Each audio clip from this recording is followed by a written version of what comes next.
अभी हमारे साथ लोकसभा के चुनाव जो आने वाली है उसके लिए समीर उरांव जी को यहाँ पर नामित किया गया है। वो हमारे साथ में भी हैं। सर, हमारे चैनल में आपका बहुत बहुत स्वागत है। बहुत बहुत धन्यवाद। जैसे कि सर, ये किस विषय पे बैठक किया गया, उद्देश्य क्या था बैठक? आज भारतीय जनता पार्टी कुल्लू मंडल की एक विशेष बैठक यहाँ आहूत की गई थी। इस बैठक की अध्यक्षता हमारे मंडल के अध्यक्ष श्रीमान सुनामी जी ने किया है और हमारे लोहरदगा से आदरणीय संजय वर्मा जी यहाँ पर आकर कार्य योजनाओं को संपन्न किया है। निश्चित रूप से 2024 का लोकसभा चुनाव की अब अधिसूचना जारी होने वाली है। ऐसे में भारतीय जनता पार्टी 365 दिन अपने पार्टी कार्यकर्ताओं के माध्यम से अपने क्षेत्र में रहने वाले लोगों को जागरूक करने की काम करती है। लेकिन जब कोई कार्यक्रम संपन्न होना होता है तो उसमें विशेष प्रकार से बैठक करके योजना रचना होती है और उन योजनाओं के आधार पर हमारे कार्यकर्ता लगते हैं, सक्रिय होते हैं। उनको सक्रिय करने के लिए कुछ अभी इलेक्शन है, इसलिए इलेक्शन ओरिएंटेड, रिजल्ट ओरिएंटेड ये कार्यक्रम तय करने के लिए यह बैठक यहाँ संपन्न हुआ है। हमारे सारे लोग मिल करके इस बैठक को किए हैं, योजना रचना किए हैं। अब आगामी जो है हमारे संगठनात्मक संरचना का अंतिम इकाई बूथ है, वहाँ तक हम पहुँच करके हमारे देश के यशस्वी प्रधानमंत्री आदरणीय नरेंद्र भाई मोदी जी ने जिस प्रकार से सबका साथ, सबका विकास, सबका विश्वास और सबका प्रयास का एक सूत्र मंत्र और एक नारा लेकर के चले हैं और जिस प्रकार से गरीब कल्याण योजनाएं, इस मंत्रों के आधार पर गरीब कल्याण योजना देश भर में जो है जरूरतमंद लोगों को किस प्रकार से जो है यहाँ मिला है।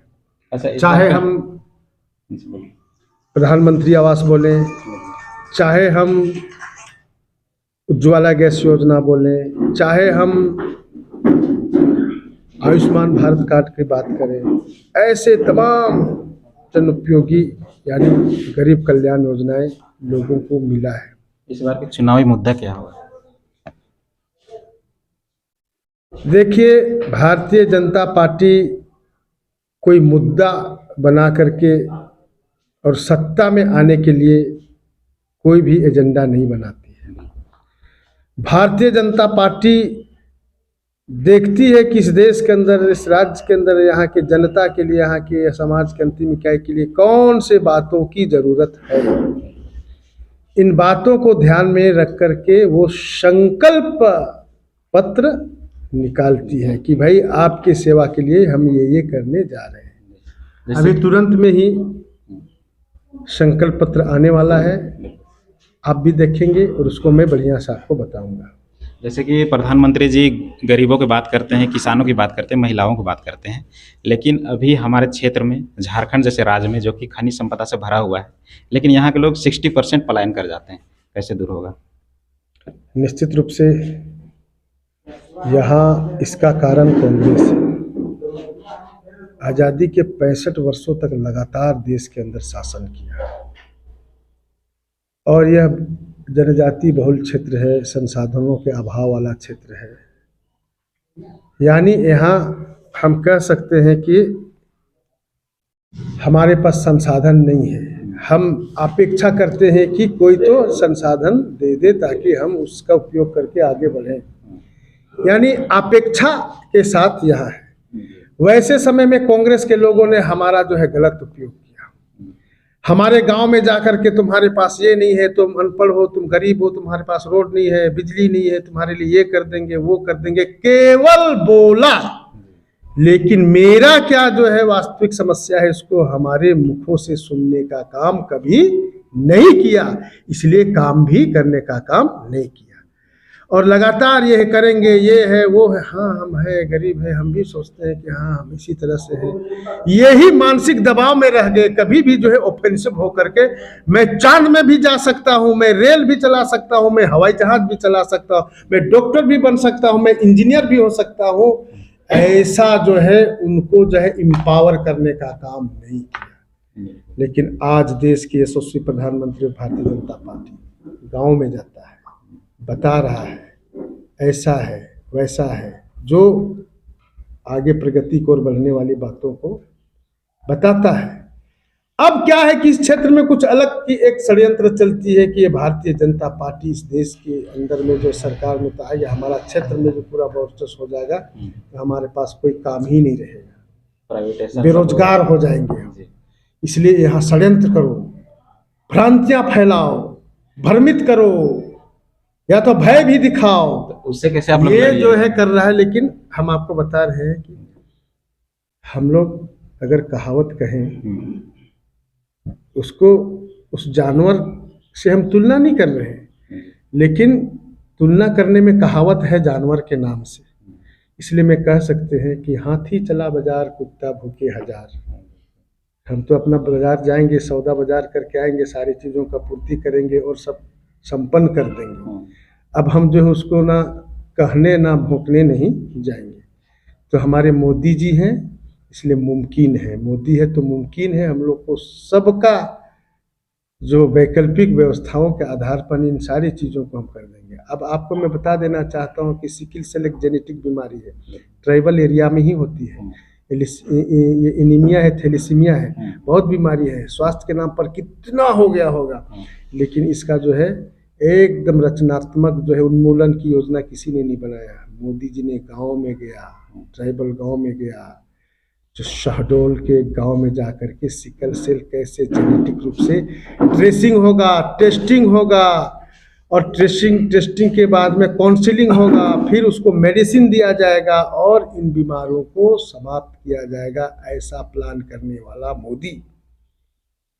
तो हम समझ सकते हैं कि इन सारे जो चीज़ों का सामना हम लोग कैसे करेंगे। हम लोग बोलते नहीं है, करते हैं। मोदी जी कभी नहीं कहा कि देश में पेंडेमिक आवर आ गया है, दुनिया त्राहिमाम कर रहा है, कोरोना से सब लोग मर रहा है, मैं इसको ठीक कर दूंगा, नहीं बोला। लेकिन ठीक करने के लिए सबसे पहले टीका उन्होंने ही बनाया और अपना देश को भी ठीक किया, दुनिया को भी ठीक किया, समझे ना। यानी वो कहावत के हिसाब से ही मैं आपको समझाता हूँ। सर, बरसता है वो कोरोना की बात की है अपना, तो बहुत जगह सहियाओं को कोरोना काल में काम किए थे, उन लोग को अभी तक पेमेंट तक नहीं मिला। भारतीय जनता पार्टी सहिया के साथ मिलकर के उससे ज़्यादा भी काम किया, तो वेतन नहीं मांग रहा है। उस समय सेवा का काम करना था। सेवा करिएगा तो मेवा मिलता है। आपको जो है प्रसिद्धि अभी जरूर मिल रही होगी, अगर किसी ने भी काम किया है, सहिया ने भी काम किया है, तो प्रसिद्धि जरूर बोल रहा होगा। वो आए रहे एकदम हम कुहरत रही से गिर उठाए के ले लो और हमार सेवा कर लो, दवाई दिया लो, बोल रहा होगा। लेकिन पैसा मिलेगा तो मोके पैसा मिल लो, मोके पैसा मिल लो, कोई नहीं मिलेगा। तो उसको प्रसिद्धि मिल रहा है, इसलिए सामान्य सी बात है, छोटी सी बात है। और जैसे कि प्रधानमंत्री आवास की बात करें सर, तो प्रधानमंत्री आवास में बिचौलिया का राज अभी लोहरदगा में है। बहुत सारे लोगों को अभी तक घर नहीं बना है, उनके ऊपर FIR की बात हो रही है, ये कैसे? देखिए, प्रधानमंत्री आवास में लगभग बिचौलिया नहीं है, उसको DBT के माध्यम से सीधा पैसा आता है। अब जो है पैसा सर निकाल लिया जाता है। नहीं, मैं उसी को बता रहा हूँ। इसके लिए जो है हमें अवेयरनेस करना पड़ेगा। लोकतंत्र के चौथे स्तंभ आप हैं, आपकी भी जिम्मेदारी बनती है। आप भी जो है इसको अवेयरनेस करिए कि ये पैसा तोहरे मन ले आवत है, तोहर खाता में आवत है, निकलाए के देवे के ना के। नरेगा का पैसा DBT के माध्यम से आता है, उसको निकाल करके अगर ले जा रहा है तो ये अवेयरनेस आपको, हमको, सबको करना चाहिए।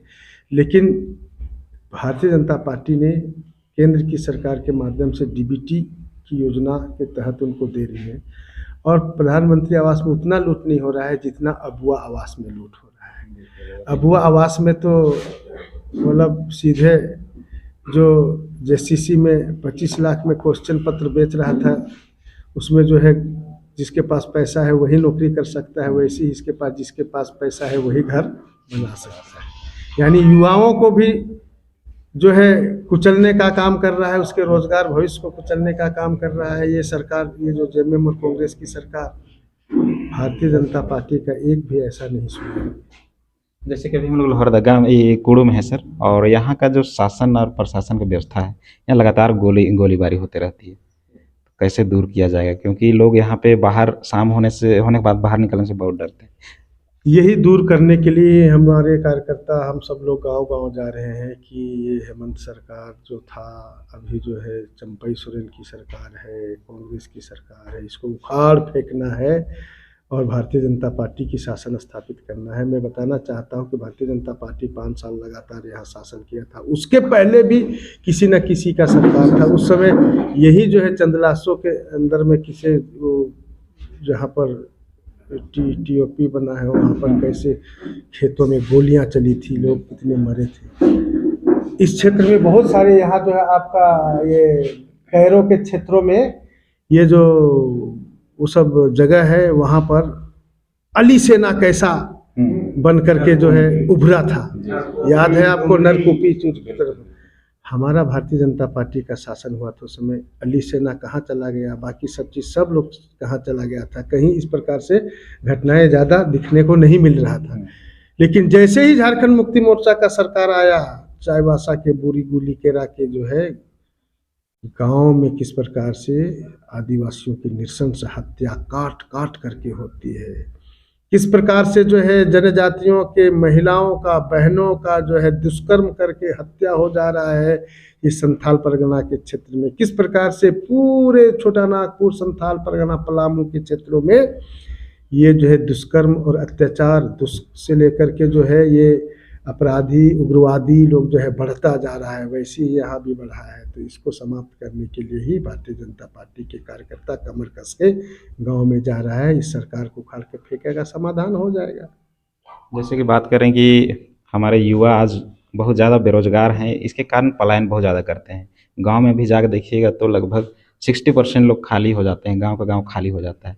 तो आपका सरकार आएगा तो क्या इनके लिए मेरी पलायन? सरकार अभी आई है और यहाँ भी आएगा डबल इंजन के साथ में जो है यहाँ के युवाओं को जो है उद्यमिता के क्षेत्र में कैसा बढ़ाया जाए।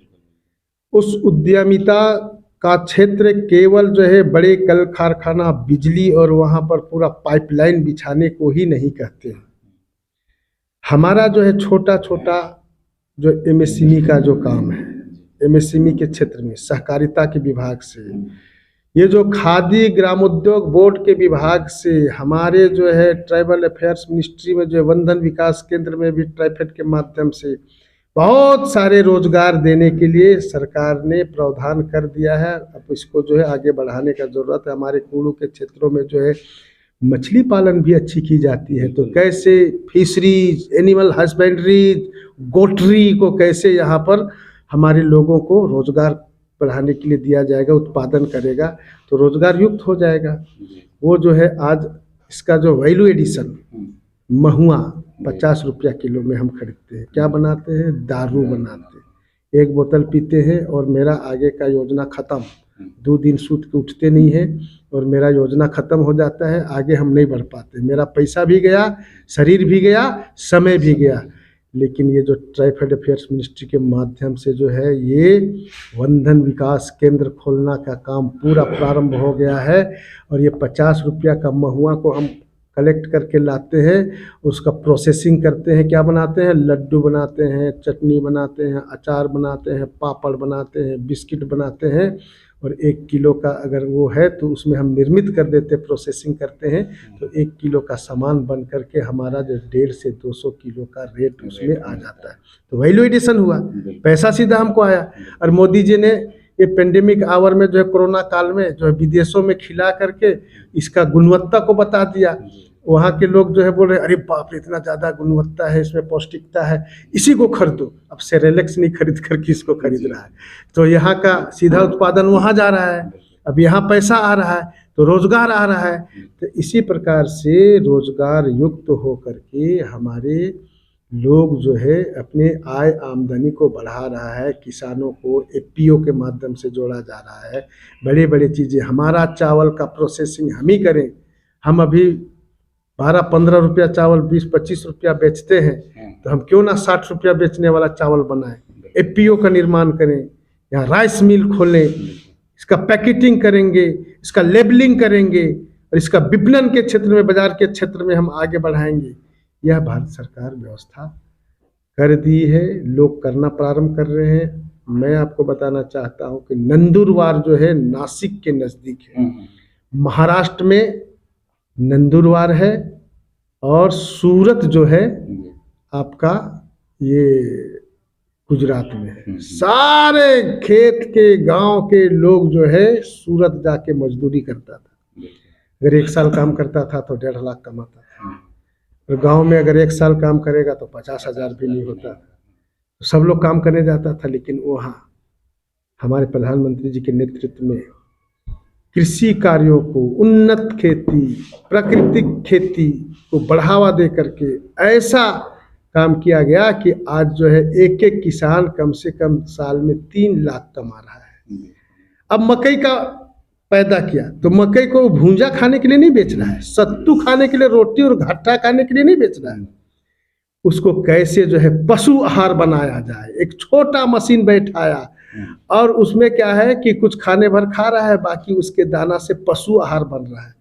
तो मकई जो है 12 रुपया किलो बिक रहा था ना, तो पशु आहार के नाम से पैकेटिंग और लेबलिंग करके उसको जो है 50 से 100 रुपया किलो बेच रहा है।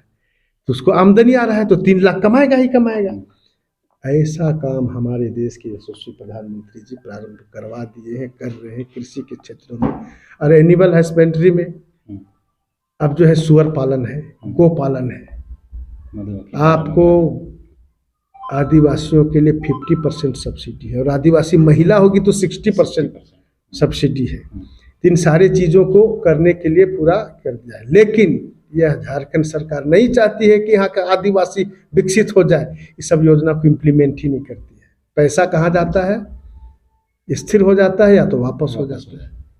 निश्चित रूप से इसके लिए भी हमारे मोदी जी ने कहा है, जिस राज्य में अगर ये इम्प्लीमेंट ठीक नहीं होता है, नोडल ऑफिसर तय करके भारत सरकार का ऑफिसर वहाँ राज्य में जाएगा, यहाँ का चीफ सेक्रेटरी और वहाँ का जिला के जो जिलाधिकारी से बात करके सीधे योजनाओं को प्रारंभ करेगा, और किसानों को इसके लिए वंचित नहीं रहना होगा, अपना उत्पादन को बढ़ाएगा, आत्मनिर्भर की ओर बढ़ेगा।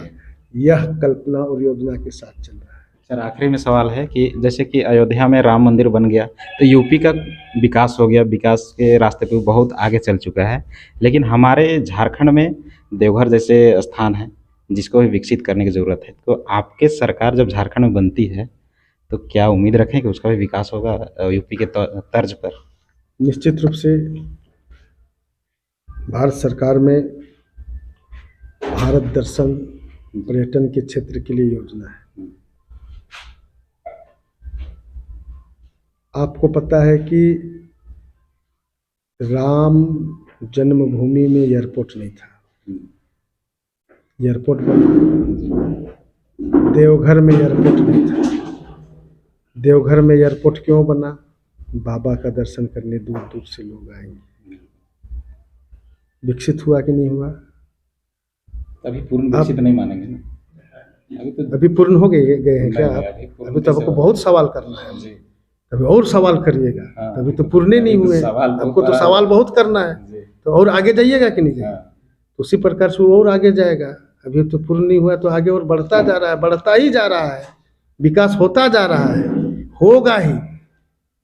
जब आपका झारखंड में सरकार बन जाती है तो यूपी की तर्ज पर विकास होगा, ये हमारा। हम किसी का तर्ज क्यों लेंगे? हम यहाँ के तर्ज के हिसाब से करेंगे। यहाँ का जो तर्ज है वो हम समय आएगा तो बताएंगे, उस समय आप और सवाल करिएगा, समय और आप बताइएगा। ठीक है, मैं इस क्षेत्र के लोगों के लिए क्या संदेश देना चाहेंगे?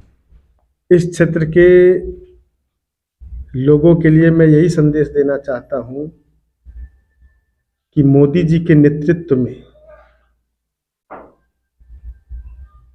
देश के जनता के लिए, क्षेत्र की जनता के लिए, उनके अपेक्षा आकांक्षा के अनुसार योजनाओं को इम्प्लीमेंट करने में मैं अगर जनप्रतिनिधि होने का अवसर प्राप्त होता है तो उस योजनाओं को इस क्षेत्र में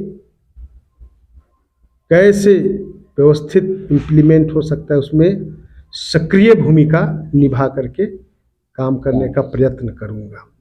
और निश्चित रूप से मोदी जी हैं तो मुमकिन है, और हमारी भी सरकार आने वाले दिनों में यहाँ हो रहा है, डबल इंजन की सरकार होगी। उस समय जो है सीधा काम, जैसा आदेश ऊपर से होगा, जैसा योजना होगा वैसा ही यहाँ होगा। अभी ट्राइबल अफेयर्स मिनिस्ट्री के माध्यम से इस राज्य के लिए 4 वर्षों तक लगातार यहाँ जो है 275 के बजट के पैसे प्रधानमंत्री आदर्श ग्राम विकास योजना, जिससे कि सर्वांगीण विकास हो, कंज्यूमर स्कीम के माध्यम से सेचुरेशन मोड पर गांव का विकास हो, इसके लिए भारत सरकार ने योजना बनाई है। अभी जो है प्रधानमंत्री जो है प्रधानमंत्री जनमन योजना है, सीधे गांव का सारा काम होना चाहिए, ऐसा योजना बनाया है। लेकिन यहाँ की सरकार, अरे नहीं ये भारत सरकार का योजना है, इसको कर देने से हमको नुकसान हो जाएगा, कोई भोटवे नहीं देगा, ऐसा बोल करके इसको रोका हुआ है। और बोलता है मैं आदिवासी का हितैषी है बोलता है। तो आदिवासी के विकास को तो आप रोक के रखे हो, तो किस बात का हितैषी है, किस बात का हितैषी? आदिवासी युवा युवती पढ़े लिखे हैं, गांव में रहते हैं, गरीब माँ बाप का बेटा है, उसको मेधावी भी है, वो किसी तरह से कंपटीशन में बैठेगा तो नौकरी पाएगा। तो उसमें भी जो है आप जो है प्रश्न पत्र को लिख करके बेच रहे हो, 25-25 लाख में बेच रहे हो। तो हमारा गरीब माँ बाप का बेटा बेटी कैसे नौकरी में आ सकता है? नहीं आ सकता है। अब इसका जांच भी झारखंड सरकार बैठा रही है। तो ये प्रश्न पत्र कहाँ से आया वो नहीं खोज रही है, जो बेचा है उसको कितने में बेचे हो, कहाँ कहाँ बेचे हो, उसको खोज रहा है। ताकि तुम्हें इसको बेचा है, हाँ बेचे हैं, किसमें कितना पैसा लिया है, 25 लाख लिए, हाँ तो 25 लाख रुपया दो। मतलब कलेक्शन करने में ही अभी लगा है। जांच कहाँ कर रहा है, कहाँ से आया है उसको नहीं खोज रहा है, उसको नहीं पकड़ रहा है। कितना में बेचे हो, कहाँ कहाँ किसको किसको बेचे हो, उसको बताओ, बताइए। तो ये झारखंड सरकार की नीति और नियत है। तो विकास ना करके विनाश कर रहा है और आदिवासी का मसीहा बोलता है। अब उनके जो नेता है जो है, उनके नेता की मैडम जो है रो रो करके जो है संवेदना लेने की काम कर रही है। अब ये हम उदाहरण देना चाहते हैं, हम जो है एक आदिवासी हैं, लेकिन राजनीति से जुड़े हैं, विधायक बने, सांसद बने तो पॉलिटिशियन कहलाएंगे। कितनों खेत में काम करेंगे तब भी लोग बोलेंगे ये पॉलिटिशियन है। और हम जो है उग्रवादी माओवादी के साथ जा करके गोली चलाने लगेंगे तो हमको आदिवासी नहीं बोलेगा, ये बोलेगा उग्रवादी है, माओवादी है। तो यहाँ के हेमंत ने सरकार में है तो बोल रहा है, मुख्यमंत्री है, लेकिन कौन जाति का काम कर रहा है? चोरी करने वाला का, डकैत करने वाला का, भ्रष्टाचारी करने वाला का जात में शामिल हो गया। तो उसका जात का गिनती हो गया भ्रष्टाचारी। वो आदिवासी जाति में नहीं आया, वो भ्रष्टाचारी जाति में आ गया और बोलता है कि हम आदिवासी हैं। बोलता है कैसे आदिवासी रहेगा? भ्रष्टाचारी जाति में चला गया तो हम आदिवासी हैं, आदिवासी हैं बोलता है। तो आदिवासी का ढोंग रचा के सेंटिमेंटल लाभ लेना चाहता है। आदमी अब बुड़बक नहीं हो गया है, सब अब जो है ना जाग गया है। नहीं रे हम जानियो ला क्या करत रहो, कितना रुपया कमाए हो, हम जानियो ला, ठीके भेलो टाइप का बोल रहा है। कहाँ इसका संवेदना हो रहा है? हाँ, पत्थलगड़ी का एक बात था, जानता था चाहे नहीं जानता था, उसका सेंटिमेंटल गांव के अंदर तक घुस गया था। लेकिन हेमंत सोरेन बोलता है कि हम आदिवासी है, हमको गिरा दिया, मोरा दिया, बोल रहा है ना कोई, अरे बेकार हो, इन्हें तो वही चोराथुन ना और इसने बोलथुन ना, ये बोल रहा है। कोई भी इसकी जो है संवेदना गांव तक नहीं गई है। सर बीजेपी में भी आरोप लगता है कि जो नेता इसमें शामिल होते हैं वो भी साफ हो जाते हैं। हाँ हो जाएगा, सुधर जाएगा। गंगा में अगर जो गंगा में गंदा पानी भी जाएगा ना तो पूरा सुधर जाएगा, उसमें कीड़े नहीं लगेगा। बोतल में ला के देख लीजिए, वो तो जनता जानती है सर उस चीज़ को। तो जैसे कि हमारे साथ समीर उरांव जी थे और हमने इनसे बहुत कड़वे भी सवाल पूछे, यहाँ के विकास के लिए भी पूछे, और हमारे जो देश के युवा हैं, हमारे जो लोहरदगा जिला के युवा हैं, वो कैसे विकसित करेंगे, उनके बारे में भी अच्छे प्लान हैं इनके पास। जनता आप डिसाइड करें कि आपको सबसे अच्छा नेता कौन लगता है और आपका विकास कौन कर सकता है। आप स्वतंत्र हैं। और बाकी बात, हमारा प्रयास आपको यहाँ से कैसा लगा हमें कमेंट करके ज़रूर बताएं। जय हिंद।